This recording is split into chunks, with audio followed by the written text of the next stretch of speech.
বন্ধুরা তো ওখানেও ঘুরঘুর করে, কি মধু যে আছে বাংলার জমিনের নিচে। আল্লাহু আকবার। আমাদের বঙ্গবন্ধু যখন 1972 সালে ইন্দিরা গান্ধীর সাথে সাক্ষাতের সময় ওনাকে বলেছিলেন যে আমাকে আমার পূর্ব পাকিস্তান যেটা ছিল, সেটা যে সমুদ্র সীমা ছিল, সেই সমুদ্রের মানচিত্রটা একটু আমাকে দেন। ইন্দিরা গান্ধী সাথে সাথে অস্বীকার করেছেন যে এটা তো আমার কাছে নেই, এটা তো ব্রিটেনে ফোন করলে পরে ওনারা বলে না, এটা ইন্দিরা গান্ধীর কাছে আছে। তো বঙ্গবন্ধু তো নাছোড়বান্দা, উনি তো জানেন যে এটা আমার লাগবে, উনি পরে ছেয়ে ওটা যেভাবে হোক ওটা আদায় করে নিয়েছেন।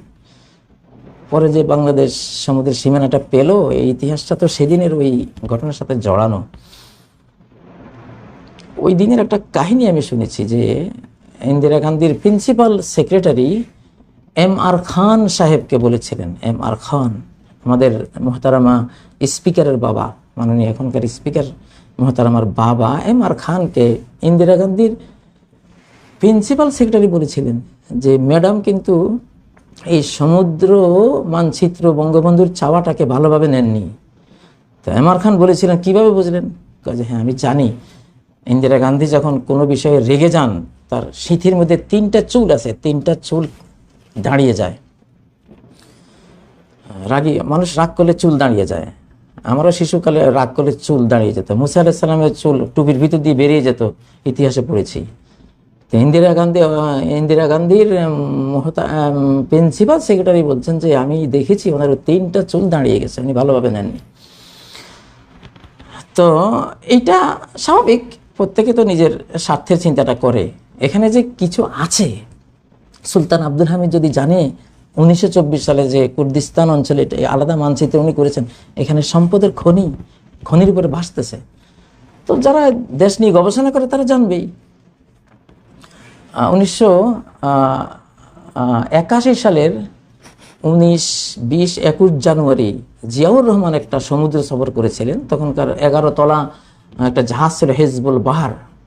তিনি স্কুল, কলেজ, ইউনিভার্সিটি, মাদ্রাসার যে ছাত্ররা স্ট্যান্ড করা ছিল, বোর্ড স্ট্যান্ড করা, এদেরকে নিয়ে একটা সফর করেছিলেন সমুদ্রে 19, 20, 21 জানুয়ারি। আমি ছিলাম তার মধ্যে একজন। তখন আমি ফাজিল ডিগ্রি পরীক্ষায় আমি স্ট্যান্ড করা ছাত্র ছিলাম, জেনারেল গ্রুপ থেকে ফার্স্ট হয়েছিলাম আমি। আমাকে দাওয়াত দিয়েছেন, আমি গিয়েছিলাম সেখানে। তো উনি বলেছিলেন যে আপনাদেরকে কেন এখানে এনেছি জানেন? তো উনি একটা প্রশ্ন করলেন, আপনাদের মায়েরা যে আটার কাই গোলায় রুটি তৈরি করার জন্য, সেখানে লবণ দেয় কিনা? আমরা বললাম হ্যাঁ, লবণ তো দেয়। তো উনি বলেন তো সেই লবণটা কোথায় আছে? এই কাইটা যে মায়ে দলিত মথিত করে একটা গোলাকার পিণ্ড তৈরি করলেন, এটার মধ্যে লবণটা কোথায় আছে? আমরা বললাম সব জায়গাতে আছে। কয় এই পৃথিবীটা ধরুন আপনার মায়ের তৈরি ওই কাইয়ের দলা পিণ্ড, হ্যাঁ, এখানে লবণ হলো খনি। পৃথিবীর এই কাইয়ের দলার রূপে পৃথিবীর ভিতরে আল্লাহ খনি দিয়েছেন, এটা লবণ। এটা কোন কোন জায়গায় পড়েছে? সব কি সৌদি আরবে? সব কি আরব জাহানে? সব কি অন্যান্য জায়গায়? বাংলাদেশে কি পড়ে নাই? অবশ্যই আমাদের এই বাংলাদেশে। উনি ওনার মতো করে উনি বুঝ দিয়েছেন যে হ্যাঁ, তাইলে তো ঠিকই কথা।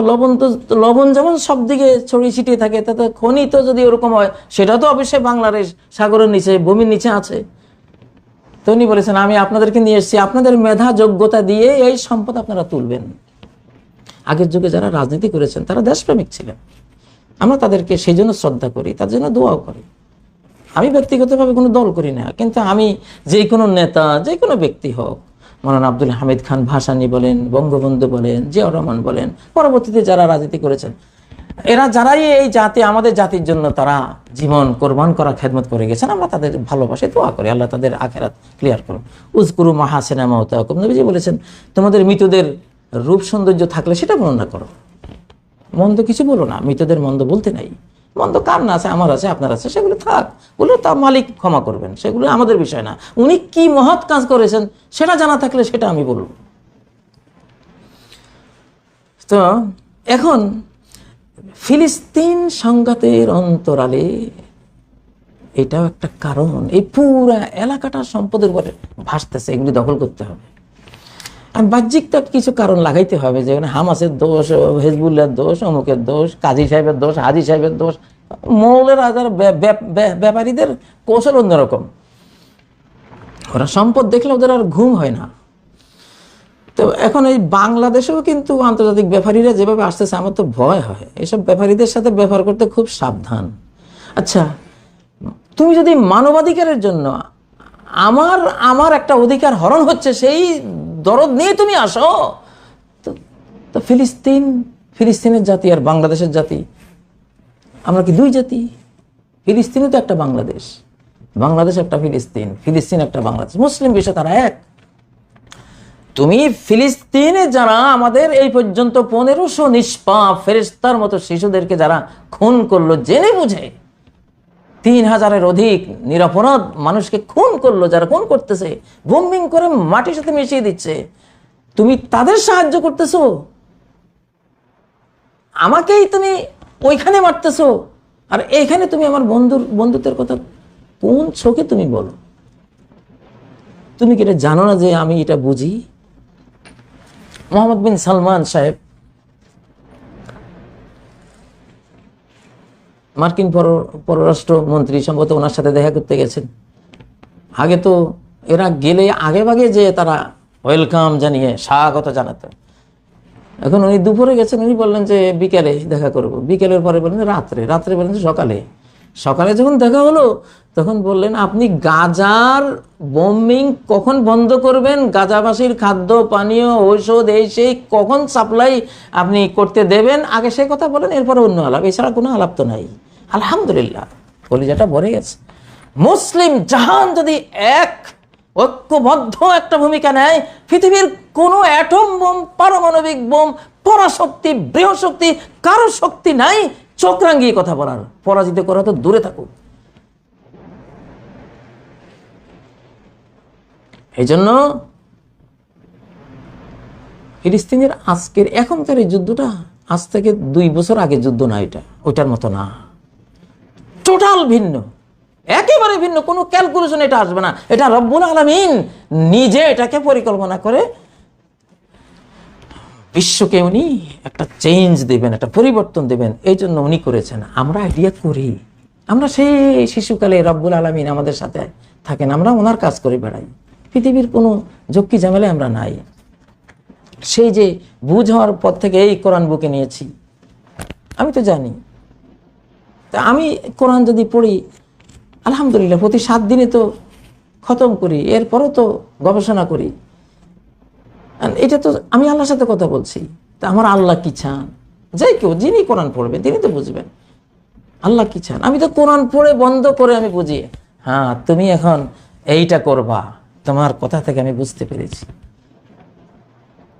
আপনাদেরকে আমি বলছি, আগের কোনো হিসাব নিকাশ এখন আর নাই, এটা ভিন্ন জিনিস।